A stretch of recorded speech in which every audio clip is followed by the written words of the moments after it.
Good morning. Good morning. And welcome to our Shrewsbury Veterans Day Ceremony 2019. I'm John Travers. I'm the Master of Ceremonies. I welcome you to today's festivities. Joining us today, we're honored to have with us Lieutenant Governor Karen Polito, our State Representative Hannah Kane. From our Board of Selectmen, we have Jim Kane, Beth Cassavant, Chairman Mo DiPaolo, John LeBeau, and John Samian. Today is a special day dating back 100 years in which our country, starting with World War I, has honored our veterans for their service to our country.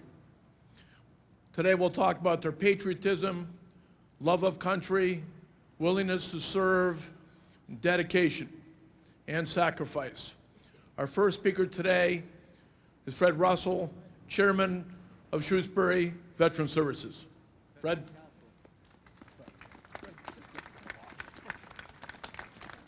Good morning.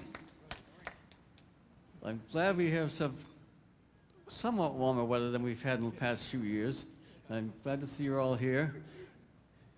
And for all you veterans out there who are not over here, would you either raise your hand or stand up? Right. Now, all you other guys, look around and see who they are so that if you ever want to talk to a fellow veteran, those are the guys. Thanks for coming again, and we'll get on with our presentation. Our next remarks will come from Chairman of our Town Selectmen, Mo DiPaolo.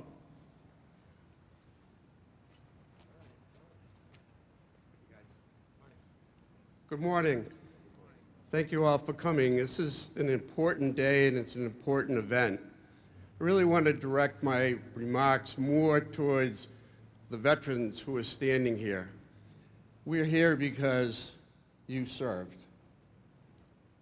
And so we honor your service, we honor your sacrifice, and we always appreciate it.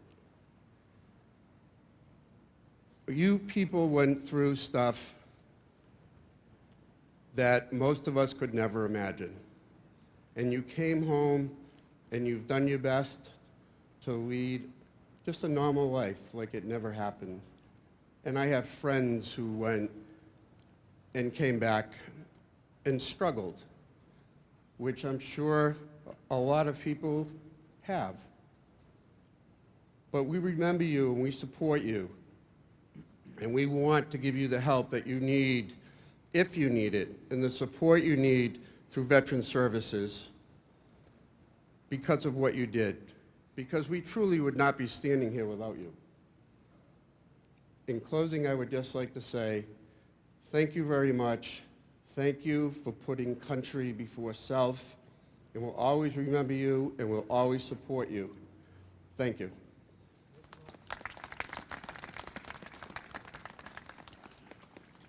Thank you, Mo. We're honored to have with us Lieutenant Governor Karen Polito, who will make some remarks this morning. Ma'am?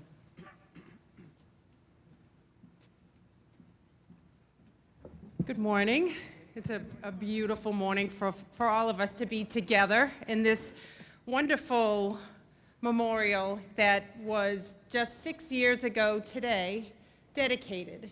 It feels like yesterday that all of you were working on this project, and to be able to come here today and gather in memory, in gratefulness to the men and women who have served, who are serving, and who will in our future serve this great country. I see the youngest of our community here, and I see literally the veterans and the older residents of our community coming here at this particular moment. And I think the visual of this and all of our presence here today is a reminder of what makes a community so strong. And that in this gathering today, we have several generations of residents here, and that many of them have been here for multiple generations. And I think of those deep roots as something that's valuable and important to making sure that we are able to offer the next generation everything that they're looking for in a home community. And I look at these young children, and I think about that a lot in my capacity, not only as your lieutenant governor, but as a former municipal official and having served in the state legislature, but most importantly as a mother who is so proud to call Shrewsbury home. And it's a home where my husband and I are raising our 2 children. So I think about that as I come to say thank you with all of you to those who are serving, and to use Veterans Day as an opportunity for all of us to express our gratitude, to show up at events like this. But it really is a reminder that every day we need to show our gratefulness and express our thanks and appreciation for the men and women who serve, and the men and women who serve us locally. Just this past week, Massachusetts was ranked by Wallet Hub as the best state to live in. And I thought that was really great recognition and sort of a validation of what we know about living here in Massachusetts. And when you read the description of why they ranked Massachusetts as #1, they highlight things like access to quality health care. We have the best health care in the country, and everyone can have access to it. We have great schools all across our Commonwealth, great education, educators, principals, superintendents showing up to make sure that these kids have access to the best. They talk about jobs and opportunities for families and individuals to attach to earn a good level of income, good housing opportunities, although we certainly need more. The one thing they don't highlight and specifically state is that of something that is truly important, and all of the things I just described wouldn't be possible without it. And that is the fundamental foundation of having a safe and secure community, a Commonwealth, and a country. And one that values and cherishes and preserves the freedoms and the opportunity we have of the quality of life that we experience every day. And we attribute that to the men and women who served, who are serving, and who continue to serve. These are extraordinary individuals, and we in the Commonwealth do everything we can to support them when they return home, to make sure that they and their families get the benefits and the support, whether it's through the BRAVE Act or the HOME Act, or the Chelsea Soldiers Home or the Holyoke Soldiers Home, or tax credits for returning veterans to start up a business. All of those things are important. But the most important thing we can do for our military families and friends and the individuals who wear the uniform without question is to say thank you, to be grateful, and to never, ever, ever take them for granted. So when I think about that ranking of Massachusetts as #1 and not highlighting specifically that it's our safety and security, that is the most fundamental aspect of our quality of life, that we should never assume that it will always be there. It's there because of the greatness of these individuals. That's truly what makes our Commonwealth a great place to live. The people who get up every day and make it safe and secure for all of us. From your emergency responders, to your police officers, to our National Guard, to the men and women who are in places known and unknown around the globe, assuring that what we stand for and what we cherish as Americans is protected. And for that, my friends, we come to this gathering in our wonderful hometown of Shrewsbury, and we say thank you. And we leave here with a sense of responsibility as citizens of this community and this Commonwealth to forever be grateful and to find more opportunities beyond Veterans Day to show up and support them, the individuals, the families, the colors of our flag. And today, as I come here, and I think everyone feels that way, how proud we are that Shrewsbury shows its pride and shows its colors strong. Thank you all, and enjoy a wonderful Veterans Day, and most of all, thank you for serving.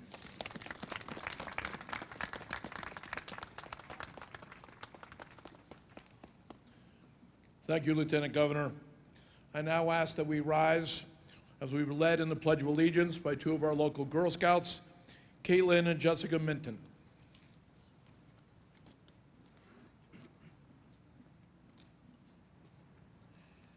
I pledge allegiance to the flag of the United States of America and to the republic for which it stands, one nation, under God, indivisible, with liberty and justice for all.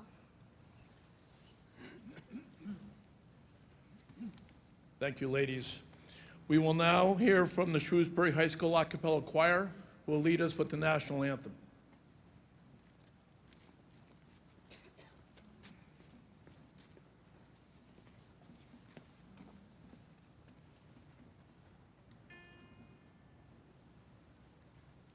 Oh, say, can you see by the dawn's early light what so proudly we hailed at the twilight's last gleaming? Whose broad stripes and bright stars through the perilous fight we were so gallantly streaming. And the rocket's red glare, the bombs bursting in air, gave proof through the night that our flag was still there. Oh, say does that star-spangled banner yet wave o'er the land of the free and the home of the brave?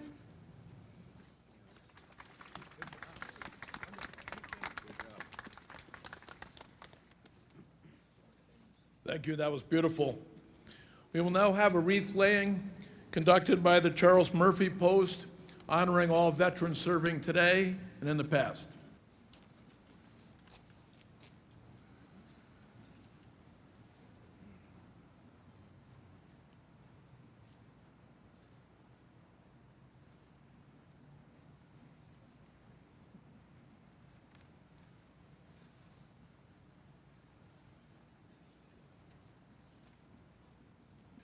Post Chaplain Larry Minton will now leave us in a benediction honoring all of our veterans. Please uncover.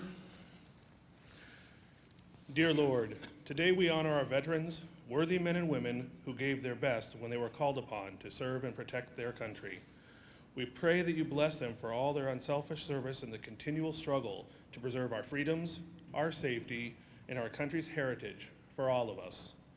Bless them abundantly for the hardships they faced, for the sacrifices they made, for their many different contributions to America's victories over tyranny and oppression. We respect them, we thank them, we honor them, we are proud of them. We pray that you will watch over these special people and bless them with peace and happiness. Thank you.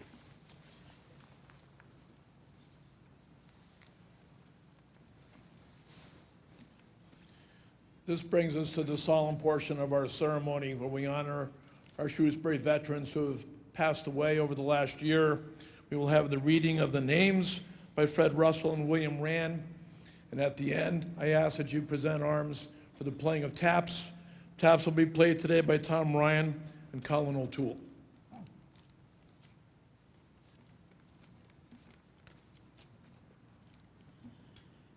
Alfred Hermans, World War II and career.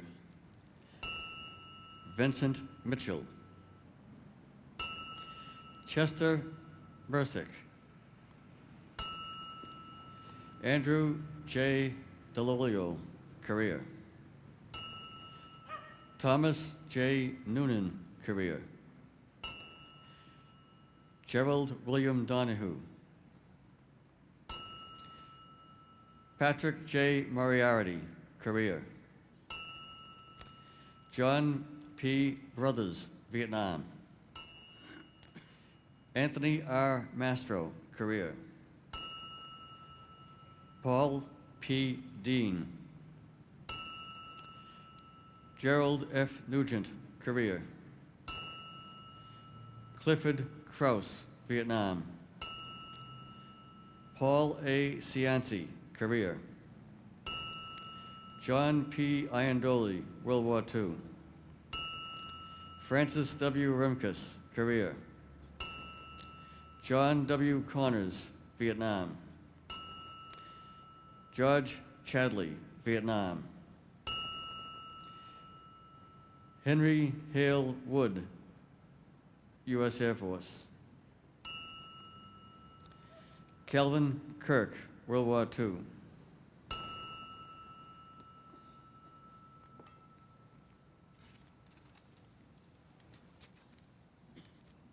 Chester C. Krasinski, World War II. Stephen W. McNeil, Vietnam. Walter S. Higgins, Vietnam. John P. Collins, Korea. James J. Hurley, Korea. Paul J. Quattruzzi, Korea. Charles D. Davis, Jr., Vietnam. Donald B. Sampson, Korea. Julio DeLeo, Vietnam. Vincent Mitchell, Vietnam. Vincent Messina, Jr., Vietnam. Frank J. Bean, Jr., Korea. Rodney F. Marston, Sr., World War II. George W. King, Jr. Frank A. Fiorello, vet. Joseph Hebert, World War II. John H. Donovan, Jr., Korea. Charles Munson, World War II. John J. Lyons, Vietnam. Patrick W. Lento, Korea. Walter J. Kern, Sr., Korea.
As an educator, we always look at what we call a teachable moment, the opportunity to talk about something that's relevant. Several of our speakers today have talked about how nice today is weather-wise. Friday night, we were up at the military academy with Troop 4. We spent the day at a parade. We got to watch an Army football game and go to the museum. But Friday night, when the temperatures dipped to about 29 degrees, we really talked about some of the endurances that our veterans have had to go through and physical sacrifices. We talked about World War II, the Battle of the Bulge, 6 weeks at 20 degrees temperature with 8 inches of snow on the ground. We talked about several of our veterans here, our Korea vets. We talked about the Chosun Reservoir where the Marines fought in temperatures that were 20 below zero. Many of the veterans here today are Vietnam veterans who went through the jungle, hot, humid, bugs for malaria, trench foot, living with monsoon rains, worrying about dehydration. Many of our firefighters, our policemen, our first responders are veterans of the War on Terror. 120-degree days in places like Afghanistan, 150 degrees if they're working on convoy security on a blacktop road. But at this time of year, it drops to 6 below zero in Afghanistan. So some of the physical sacrifices have been tremendous, and we need to keep those in mind of what they've endured. So we'd like to thank you for coming today, and think about during our rest of the day the 1.3 million men and women that are currently serving in our armed forces, of which 200,000 are deployed in places like Korea, Afghanistan, Japan, living without their families. As we look at the holidays coming up, think of the struggles they have, whether mom or dad are deployed and their families going through the holidays without one of their parents. I thank you for coming. I thank all of our guest speakers, our local politicians, Angela Schnell and what she does for us with all of her folks to get ready for today. And mostly, of course, we thank our veterans, because today is all about them. And as a reminder, at the end of today's ceremony for the veterans, the reception at the library by the Friends of Shrewsbury Library. And at this time, I ask that all the scouts line up, work your way this way, and please salute all of our veterans, shake their hands, and thank them for their service. Again, thank you for coming.